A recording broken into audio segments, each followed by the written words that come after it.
सुप्रभात प्यारे बच्चों, कैसे हो आप सब बच्चों। आज हम हिंदी में वर्ण के प्रकार के बारे में जानेंगे, जो कि हमने कल पढ़ा था ना कि वर्ण किसे कहते हैं और वर्ण के प्रकार कितने होते हैं, कौन कौन से होते हैं।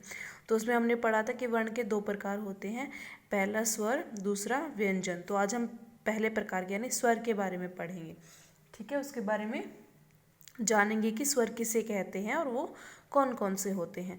तो सबसे पहले आज की डेट डाल लेते हैं। आज की दिनांक क्या है, 29 अप्रैल 2020, और दिन कौन सा है आज है बुधवार। तो चलिए देखते हैं, जानते हैं इस प्रश्न का उत्तर क्या होगा कि स्वर किसे कहते हैं।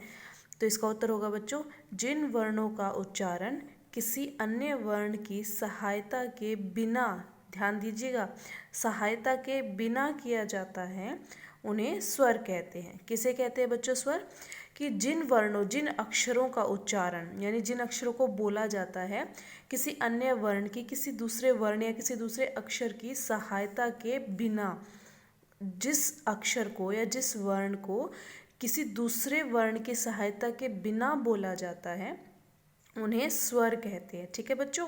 वो ऐसे वर्ण जो किसी बिना किसी की सहायता के, बिना किसी की मदद के, बिना किसी की हेल्प के बोले जाते हैं उनको स्वर कहते हैं, ठीक है। स्वर अपने आप में स्वतंत्र वर्ण होते हैं। स्वर जो होते हैं वो अपने आप में स्वतंत्र होते हैं, उन्हें किसी दूसरे वर्ण या किसी दूसरे अक्षर की सहायता की आवश्यकता नहीं होती। अब आप सोच रहे होंगे कि ऐसे तो सभी अक्षर जो हैं, हमारे सभी वर्ण जो हैं, वर्णमाला में जितने भी वर्ण हैं सभी स्वतंत्र हैं, किसी को भी दूसरे की सहायता की आवश्यकता नहीं है। तो ऐसा नहीं है बच्चों, बहुत सारे वर्ण ऐसे हैं जिनको बोलने के लिए दूसरे वर्ण की आवश्यकता होती है, उनकी सहायता की आवश्यकता होती है। उनके बारे में हम आगे जानेंगे। फिलहाल हम स्वर के बारे में जान लेते हैं कि स्वर ऐसे वर्ण होते हैं जिनको बोलने के लिए किसी दूसरे वर्ण की सहायता की आवश्यकता नहीं होती, वो बिना सहायता के बोले जाते हैं, ठीक है। तो अब देख लेते हैं कि हिंदी भाषा में स्वर कितने होते हैं और कौन कौन से होते हैं। तो बच्चों, हिंदी भाषा में स्वरों की संख्या 11 होती है। कितनी होती है? 11 स्वर होते हैं हमारी हिंदी भाषा में। कौन कौन से? ए, अ, ई, उ, री, ए, ऐ, ओ, औ। तो अ से लेके औ तक जो ये 11 वर्ण है हमारे, यही हमारे स्वर होते हैं, ठीक है। तो स्वरों की संख्या कितनी होती है बेटा? हिंदी भाषा में 11 स्वर होते हैं। अ से लेके औ तक के जितने भी ये हमारे वर्ण हैं ये सभी स्वर कहलाते हैं, ठीक है बच्चों। तो ये तो थे हमारे स्वर के। स्वर किसे कहते हैं? क्या होते हैं बच्चों स्वर?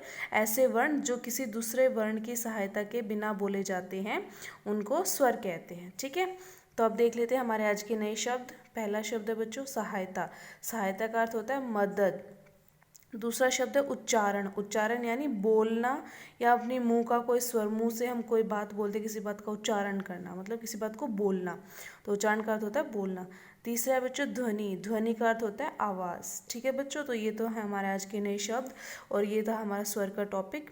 आशा करती हूँ आपको समझ आ गया होगा। फिर भी अगर कोई परेशानी हो, ना समझ आया हो, तो आप मुझसे दोबारा पूछ सकते हैं। धन्यवाद।